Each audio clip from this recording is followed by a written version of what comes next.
Okay. All right. Hey, welcome everybody. It's Rob here for our BSPU call today. Today we're, of course, in early December 2020.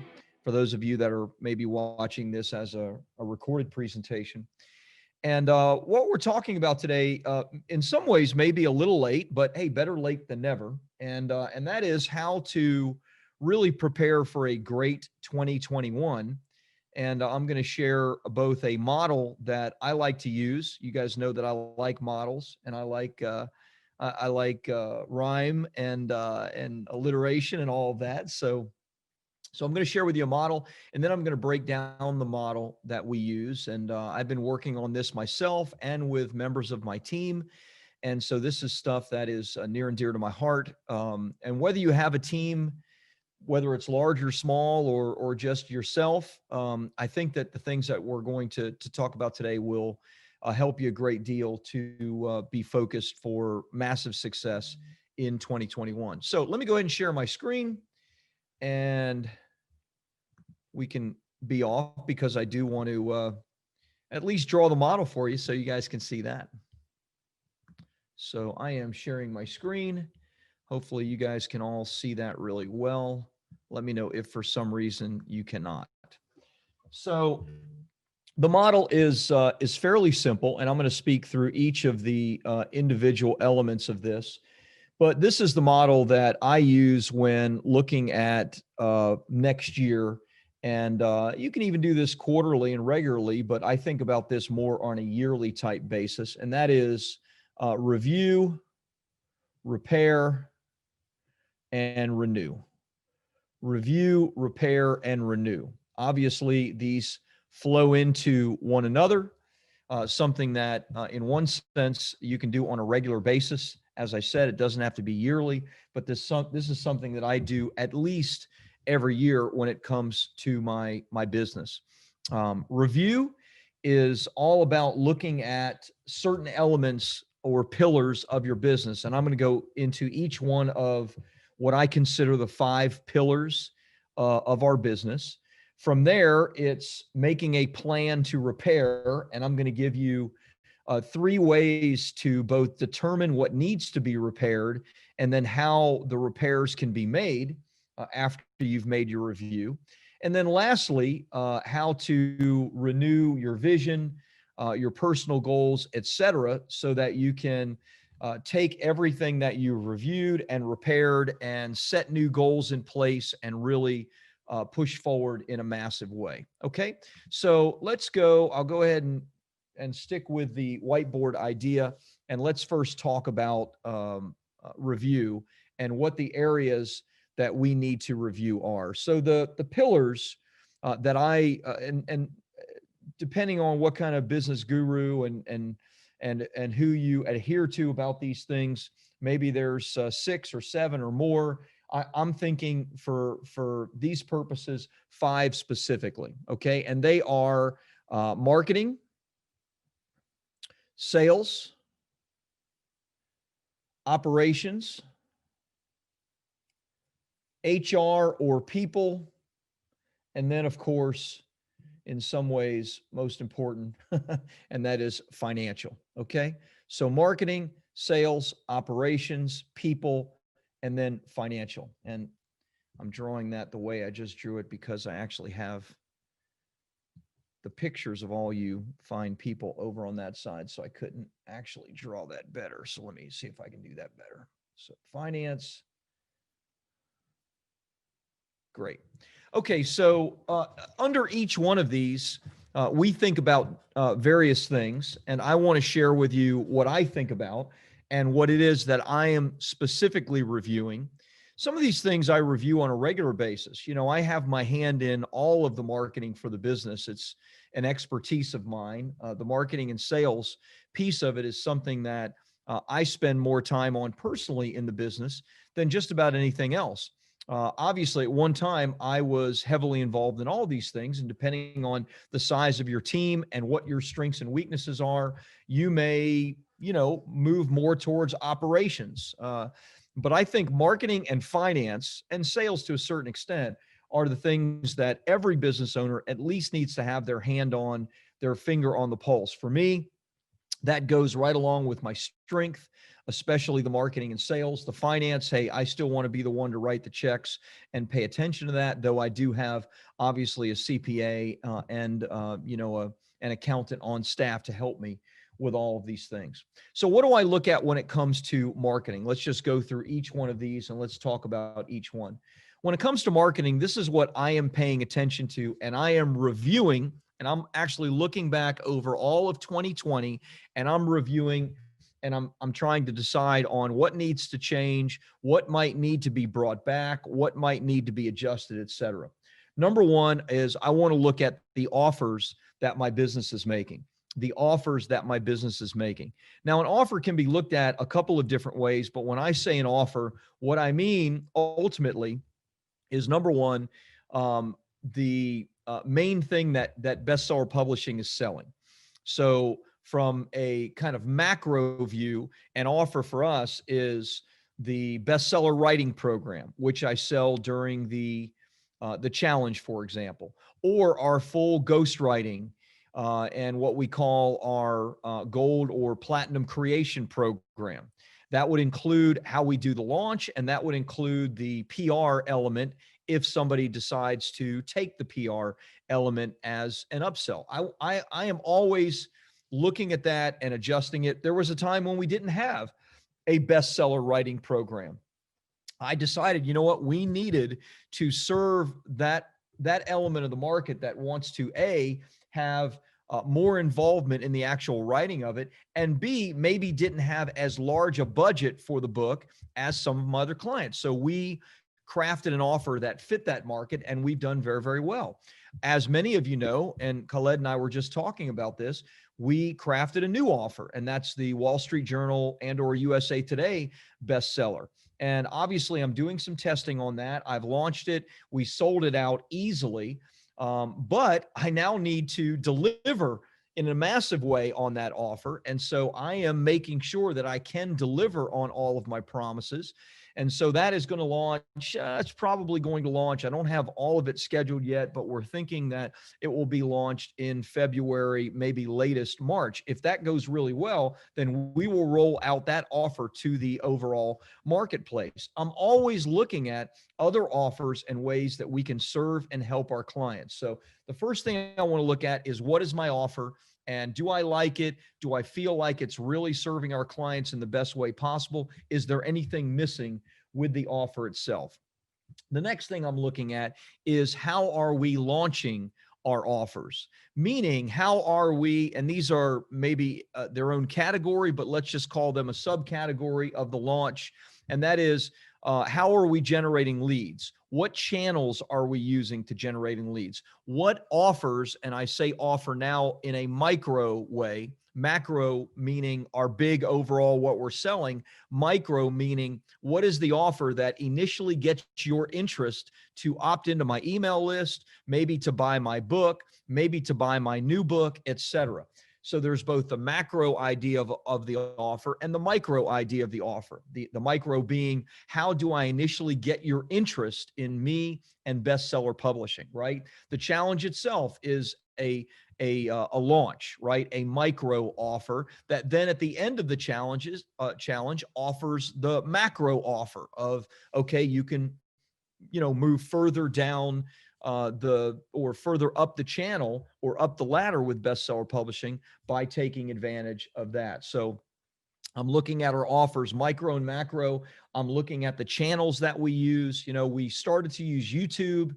We had some initial success with YouTube. We run into some challenges with YouTube, and we stopped YouTube. So what do I want to do for YouTube in 2021?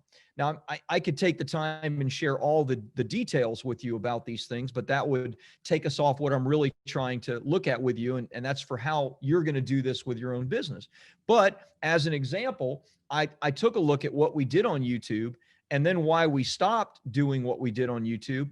And 2021, YouTube is going to be a primary channel for us to focus on.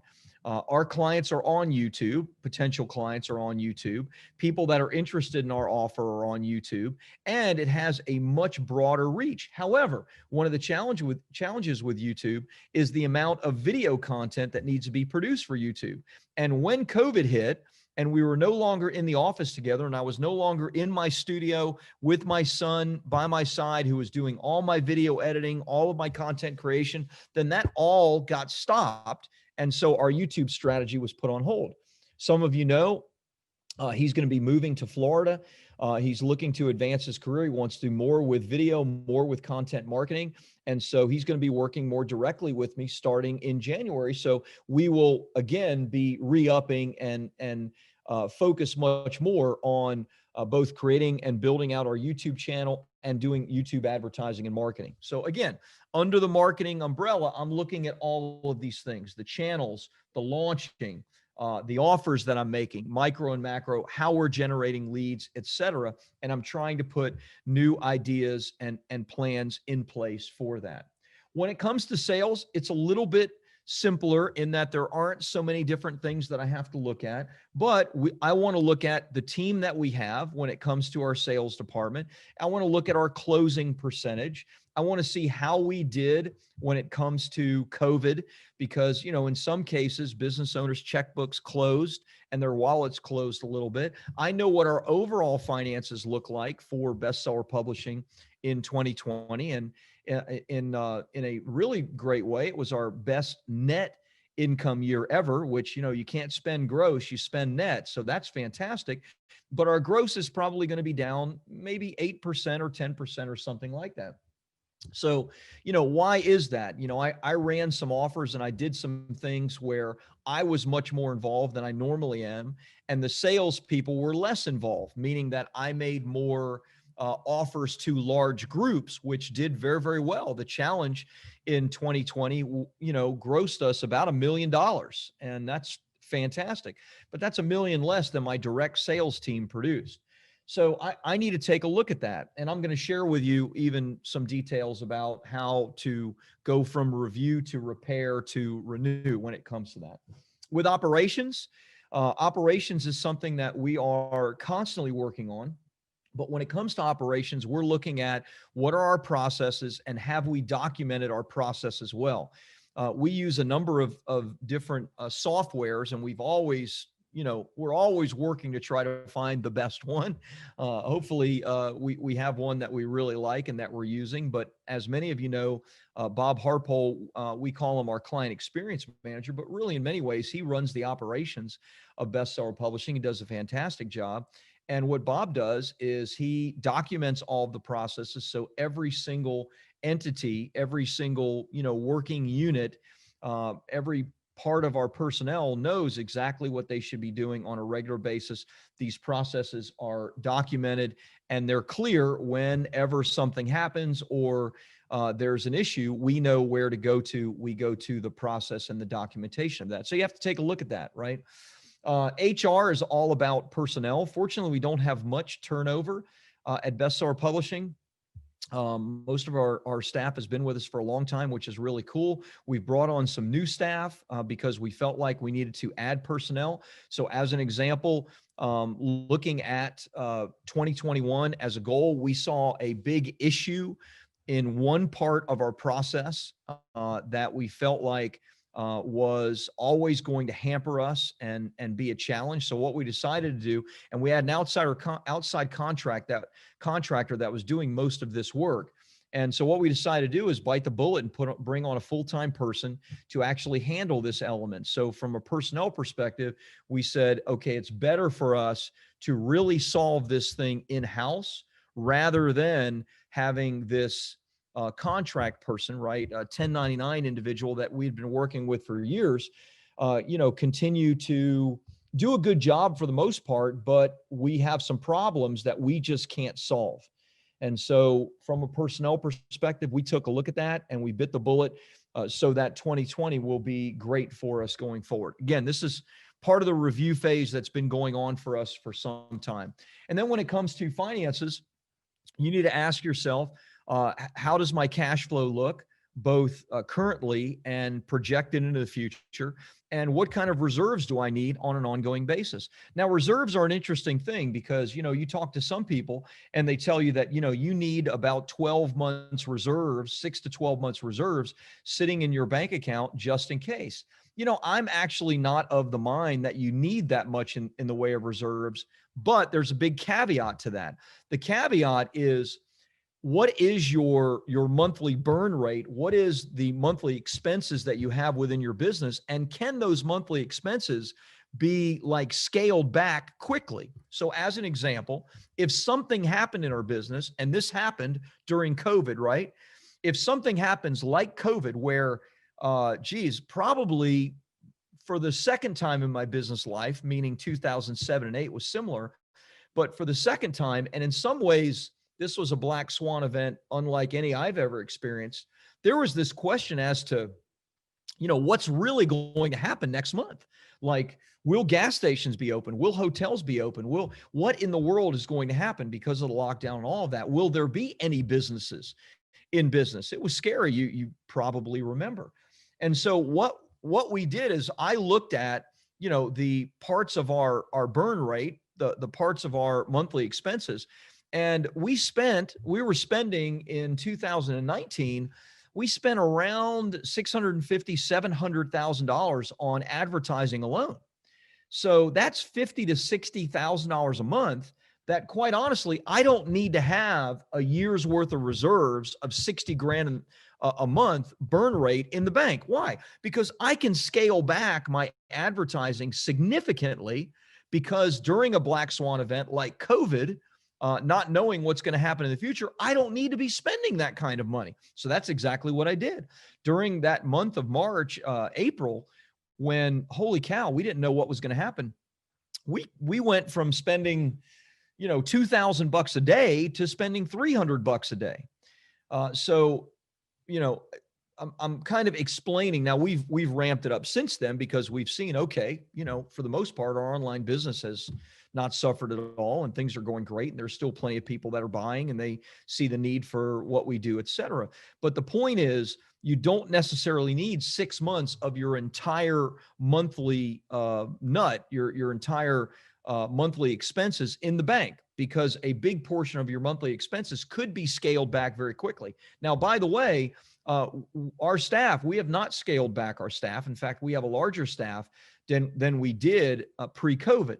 Now, I'm not saying that every business needed to do that, and I'm not saying that I did that just to be a hero. I did that because business continued to be doing well, and we felt like there were some elements of our business that we could bring in rather than having outside contractors for that element of our business. Again, point being, there are several things that you can scale back on.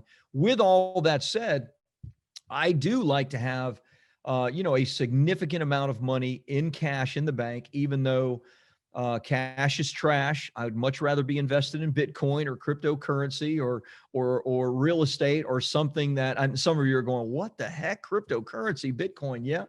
I've been an investor in Bitcoin since it was $1,700 back in 2017.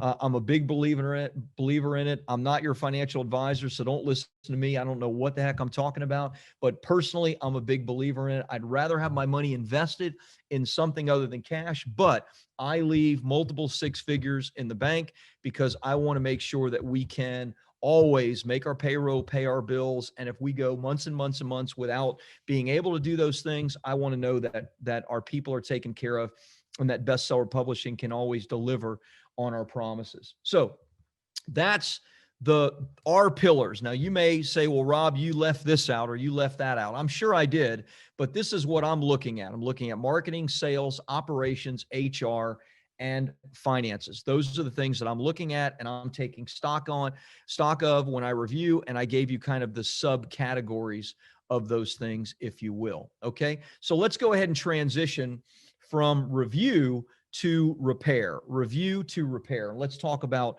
repair for just a moment and what that means to me and what we look at.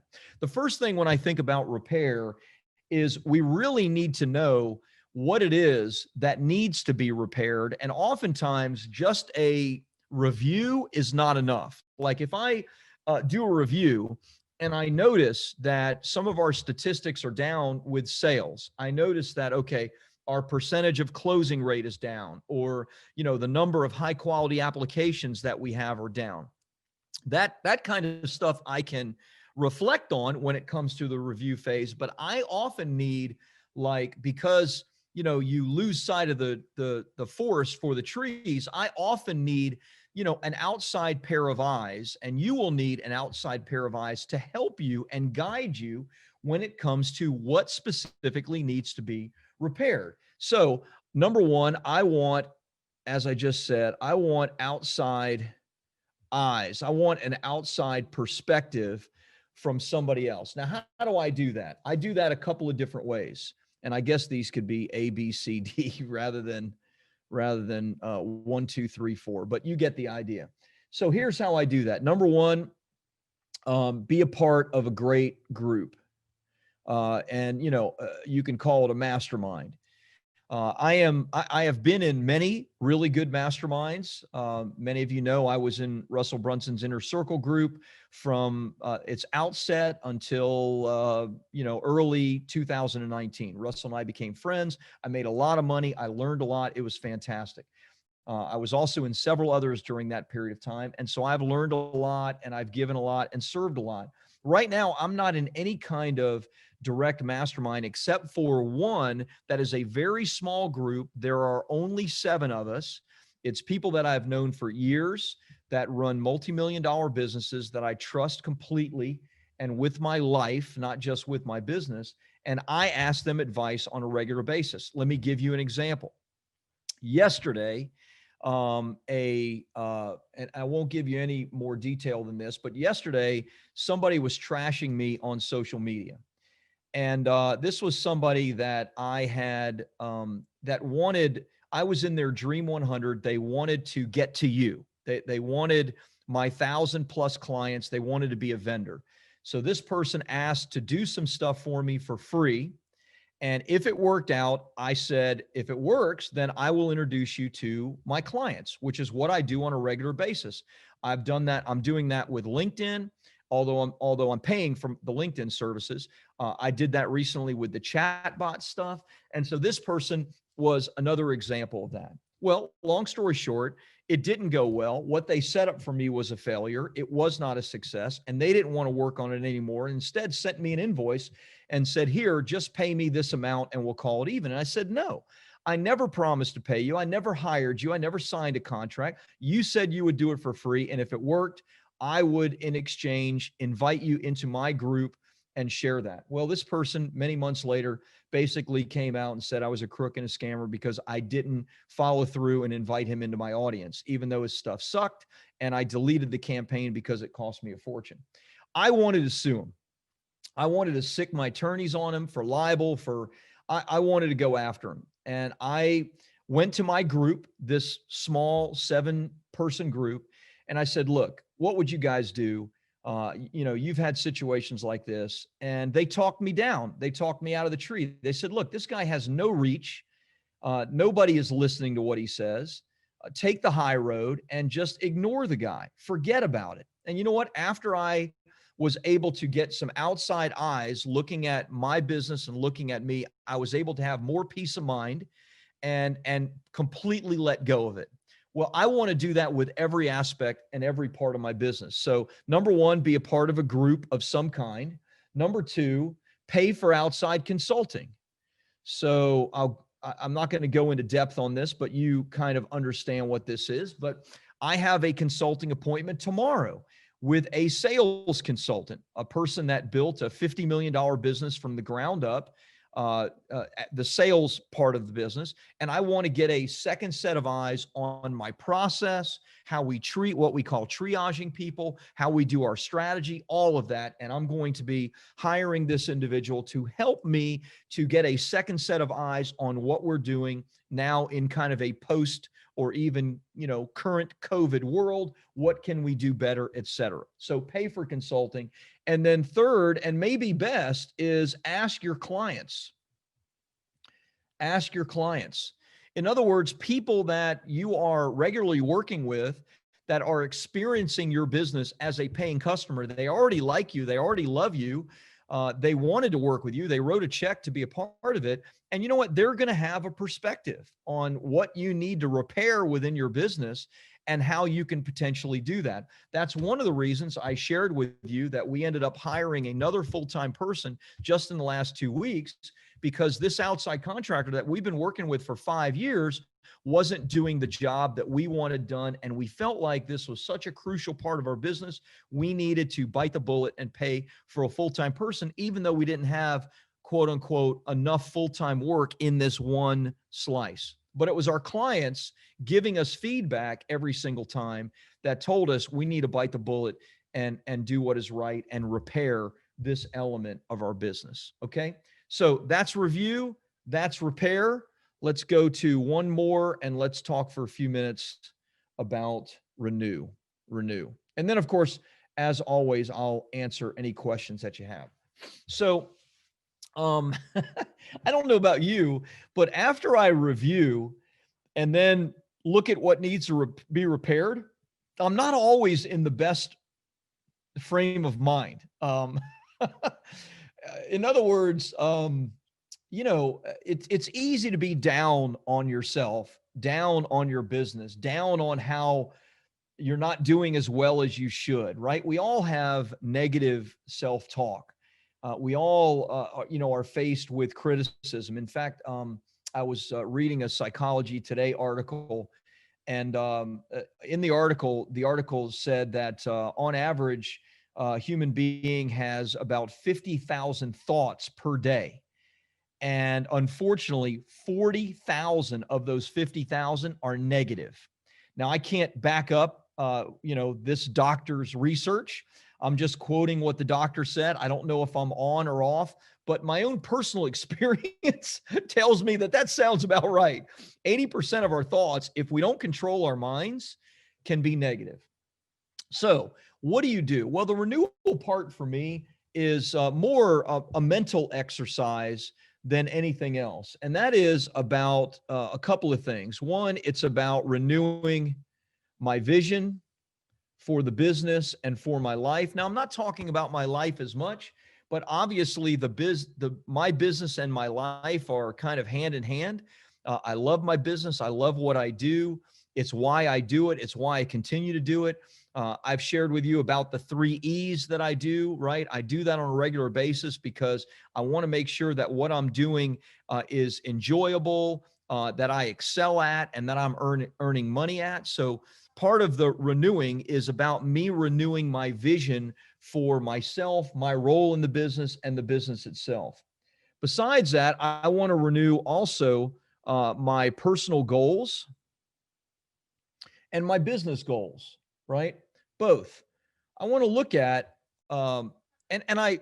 this may surprise you, but I actually don't have like yearly business goals. Like I want bestseller publishing to earn this much money, et cetera. Perhaps I should. I'm not saying that I don't do it, so you shouldn't do it. No, you do whatever you feel is best for you. But my personal goals and my business goals don't revolve as much around how much money bestseller publishing is earning. Although that may change. It's more about the staff I have, creating the life that I want, and serving the right kind of customers the way I want to do it. And I figure if I do that, I mean, we've grown every single year.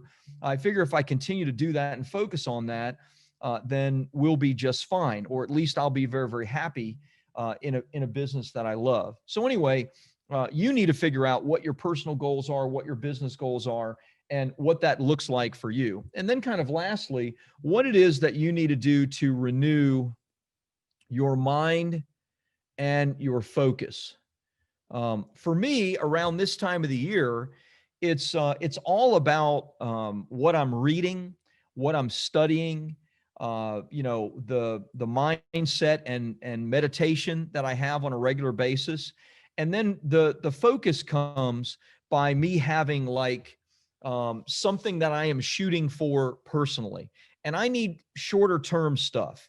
Maybe it's because I don't have as long an attention span as I should. But what I mean by that is I want my next book to be completed in the first quarter of 2021. So for me, my focus is on content creation. I'm launching my new podcast and YouTube channel in January of 2021. So my focus is on that. My focus is on, the elements that I need to repair of bestseller publishing. So for me, the renewing of my mind is I have these 2 or 3 things that for the next month, for the next quarter, I am like crystal clear focused on. And I figure if I can get those done, then bestseller publishing is going to be off to a fantastic 2021. So this is my mindset. This is what I do. This is review, repair, renew. Review and repair, I went into great detail on, which is more, I would say, practical.